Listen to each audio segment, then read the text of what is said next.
Bonjour à tous, voici la deuxième partie de la vie du cardinal Louis Luçon, né, comme nous l'avons dit, dans le diocèse d'Angers, près de Maulévrier. Le rôle joué par Monseigneur Luçon dans le procès de béatification du curé d'Ars, alors qu'il était donc évêque de Belley, a donné l'occasion au pape Saint-Pédis d'apprécier le prélat.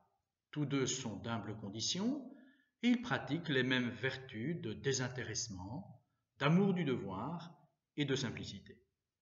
Le 21 février 1906, le Saint-Père nomme Monseigneur Luçon à l'archevêché de Reims et il lui demande de l'assister le 25 février dans la cérémonie du sacre de 14 évêques français que, dans le contexte de la séparation de l'Église et de l'État, le souverain pontife a nommé sans consultation du gouvernement français. Le 5 avril, les habitants de Reims voient arriver leur nouvel archevêque, le sourire aux lèvres, et celui-ci conquiert d'emblée une popularité qui ne fera que s'accroître. Cependant, les croix annoncées par le Saint-Père ne tardent pas à apparaître. Du fait de la rupture unilatérale du concordat, qui avait été signé entre l'Église et la France, donc, l'Église de France connaît les plus douloureuses épreuves. Inventaire des biens ecclésiastiques par des officiers civils, expulsion des religieux, lutte politique. À Reims, les séminaristes sont jetés à la rue et Monseigneur Luçon est expulsé de l'archevêché. Le 18 décembre 1907, l'archevêque reçoit le chapeau de cardinal. Quand on le félicite, il rappelle ses modestes origines. Le bon Dieu me crucifie par les honneurs pour lesquels je n'ai ni goût ni aptitude. Les clous sont d'or, mais ce sont quand même des clous. Quand il paraît la première fois dans la chaire, c'est aux ouvriers qu'il s'adresse, les assurant qu'il est un des leurs par sa naissance et par ses prédilections. Sa maison épiscopale est ouverte à tous, aux citoyens les plus modestes et les plus démunis comme aux plus illustres de ses diocésains. Le nouveau cardinal déploie une activité considérable, organise le denier du culte, souriez le denier du culte, crée des congrès catholiques dans les principales paroisses, participe aux fêtes des corporations ouvrières. Il défend l'Église. On nous représente comme les ennemis de l'instituteur laïque, mais il était déjà laïque, cet instituteur, quand naguère prêtres et maîtres d'école entretenaient dans chacune de nos paroisses de si cordiales relations. Et à propos du droit de l'Église à enseigner, ce droit, nous le tenons non point des hommes, mais de Jésus-Christ, qui nous a donné la mission d'enseigner tous les peuples. En août 1914, la guerre éclate. L'archevêque se met à la disposition de tous, surtout des familles pauvres dont le père est mobilisé. Après la mort du pape, le 20 août, il se rend à Rome pour le conclave. Son cœur de pasteur est déchiré. Il aurait souhaité ne pas quitter son diocèse au moment du danger. Reims, en effet, c'est tout un symbole pour la France. Clovis y a reçu le baptême avec ses francs, donnant ainsi naissance à la nation française. Sainte Jeanne d'Arc y a conduit Charles VII pour le faire sacrer, etc. L'envahisseur a bien compris la portée symbolique de la ville et il s'en prend à son monument le plus important, la cathédrale. Le cardinal écrira « Il en était de moi, comme du saint homme Job. Chaque jour le courrier m'apportait la nouvelle d'une catastrophe pire que la veille. Reims est occupé, rançonné. On y a pris 100 otages, parmi lesquels 2 de mes vicaires généraux. Reims est bombardé, Reims est incendié, la cathédrale est en flammes. » Après un périlleux parcours, le cardinal retrouve enfin Reims, libéré à la suite de la victoire de la Marne le 22 septembre. À compter de ce jour, il ne la quittera plus jusqu'à la dernière grande offensive allemande de mars 1918. Pendant ces 4 années, il ne cesse d'arpenter la ville, de réconforter les sinistrés, de visiter les écoles réfugiées dans des souterrains. Les communautés religieuses, les ambulances et les hôpitaux reçoivent ses visites. Il bénit blessés et malades. Dès qu'il apprend qu'un quartier est bombardé, il y court. Sa présence apporte partout le réconfort. Parfois, il doit se coucher dans la rue ou se réfugier dans une cave pour éviter les éclats d'obus. Entre deux visites en ville, il demeure impassible. Son coadjuteur, c'est-à-dire l'évêque qui l'aide et qui a droit de lui succéder, son coadjuteur donc, le trouve souvent en train de lire la Somme théologique de saint Thomas. « Éminence, on bombarde, il faut descendre à la cave. »« Attendez, monseigneur, ce n'est qu'un orage, ça passera. » Une nuit, il échappe miraculeusement à la mort. Un obus tombe dans le jardin et des éclats passent dans sa chambre à quelques centimètres de lui. Chaque semaine, il parcourt le front tout proche, visite les tranchées et y célèbre la messe. Dans ses allocutions aux soldats, il revient souvent sur la notion du sacrifice et du sang versé, prix de la rédemption et du salut de la France. Il insiste toujours sur l'alliance de la religion et de la patrie, sur la seule consolation efficace qui soit en face de la mort, celle que peut donner la Providence. Monseigneur aime le soldat et celui-ci l'adore, remarque un officier. La joie du cardinal, poursuit cet officier, est grande quand il aborde un groupe de poilus et cause familièrement avec tous. Les soldats sont vite à l'aise avec lui. Chaque vendredi de la guerre, le cardinal dit à ses vicaires généraux « Laissez-moi seul, tout seul ». Dans sa cathédrale en ruine, ouverte à tous les vents, au sol jonché de débris, il fait son chemin de croix pour la France. Pardonnez, Seigneur, pardonnez à votre peuple, ne soyez pas éternellement irrités contre lui. Oui, il a eu ses torts. Devant chaque station, il lit à genoux une méditation qu'il a composée. Si les hommes, dira Benoît XVI, en l'an 2007, si les hommes vivent en paix avec Dieu et entre eux, la terre ressemble véritablement à un paradis.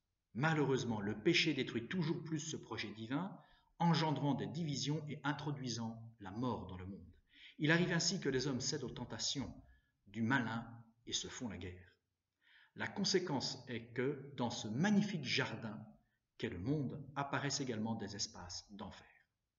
Je ne peux manquer, en cet instant, de revenir en pensée à une date significative, poursuit donc Benoît XVI, le 1er août 1917, il y a tout juste 90 ans, lorsque mon vénéré prédécesseur, le pape Benoît XV, à l'élection duquel avait donc participé le cardinal Luçon, lorsque Benoît XV donc adressa sa célèbre note aux puissances belligérantes en leur demandant de mettre un terme à la Première Guerre mondiale.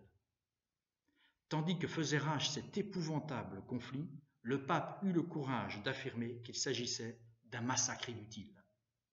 Son expression a marqué l'histoire, elle se justifiait dans la situation concrète de cet été 1917. Malgré, revenons maintenant, après cet extrait tiré des discours de Benoît XVI, revenons à la biographie de Monseigneur Luçon.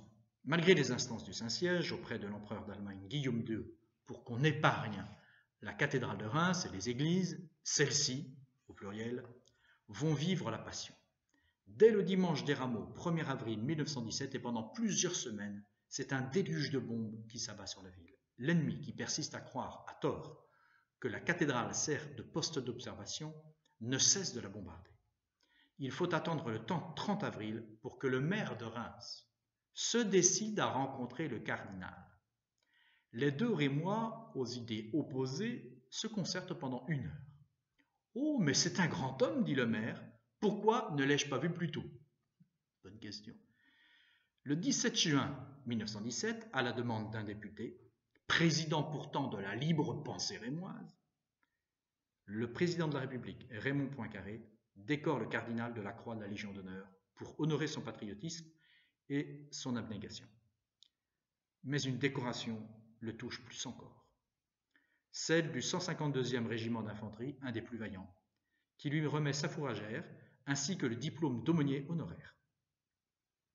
Le 25 mars 1918, les autorités militaires contraignent non sans mal le cardinal à quitter Reims. « Éminence, vous êtes un des drapeaux de la France, lui dit un général. Nous devons vous sauver. Nous ne devons pas livrer notre drapeau à l'ennemi qui arrive. » Le cardinal note dans son journal de guerre, jour de l'Annonciation, 25 mars, lundi saint, dernière messe à Reims. Reims est finalement délivrée en août 1918, mais dans quel état? Sur les 14 000 maisons qu'elle comptait, 15 seulement demeurent indemnes. Les autres sont détruites ou doivent faire l'objet de réparations importantes. L'archevêché est inhabitable. Après l'armistice, le cardinal Luçon se consacre surtout à la restauration de la cathédrale. Il participe à la recherche de financement, notamment auprès des Américains. Son zèle ne se dément pas. Dans les années de l'après-guerre, il veille toujours sur son troupeau. Dans sa lettre pastorale du 15 août 1925, il dénonce les modes inconvenantes. On réclame le relèvement moral du pays. Ce n'est certes pas dans l'intention d'y contribuer qu'on a inventé et lancé les modes actuels. Je ne sais pas ce qu'il dira à notre époque. Nées ces modes de la corruption, elles sont un des agents les plus efficaces de la dépravation des mœurs. Elles sont par elles-mêmes une provocation au mal, un excitant des passions. Nul ne peut de bonne foi en soutenir l'innocuité. Nous devenons par la grâce sanctifiante les temples de l'Esprit Saint, par la Sainte Communion les sanctuaires vivants de la Divine Eucharistie. Est-ce que cela ne nous impose pas une tenue toujours digne des hôtes divins qui daignent nous honorer de leur visite et de leur présence permanente? S'il est un lieu où les modes frivoles et les nudités sont particulièrement déplacés, n'est-ce pas la maison de Dieu? N'est-ce pas un inexcusable manque de respect, pour ne pas dire un défi ou une insulte à la sainteté de Dieu, que d'entrer dans son temple et surtout de s'approcher des sacrements dans une tenue si manifestement immodeste? S'il a le grand bonheur de rendre au culte sa cathédrale en mai 1927, le cardinal ne verra pourtant pas la fin de sa restauration. Le 8 mai 1929, en présence du président de la République et de nombreux évêques, il célèbre à Orléans le 5e centenaire de la délivrance de la ville par Sainte Jeanne d'Arc, puis à Reims, en juillet, celui du sacre de Charles VII. En mai 1930, il tombe malade, puis meurt pieusement le 28 de ce mois de mai, à l'âge de 88 ans. L'unique consolation vient du Christ, disait le pape François le 21 septembre 2014. Malheur à nous, poursuivait-il, si nous cherchons une autre consolation. Sachez bien que si vous cherchez de la consolation ailleurs, vous ne serez pas heureux. Et vous ne pourrez consoler personne parce que votre cœur n'aura pas été ouvert à la consolation du Seigneur, de qui vient tout réconfort. La vie du cardinal Luçon est une illustration de cette parole. Puisons-nous aussi dans le cœur du Christ la vraie consolation, même au plus fort des difficultés et des épreuves. Alors nous pourrons, comme lui, pacifier les cœurs qui souffrent et faire briller en eux la sainte espérance. Un bon mois de mai à vous tous et à bientôt, la joie de vous revoir.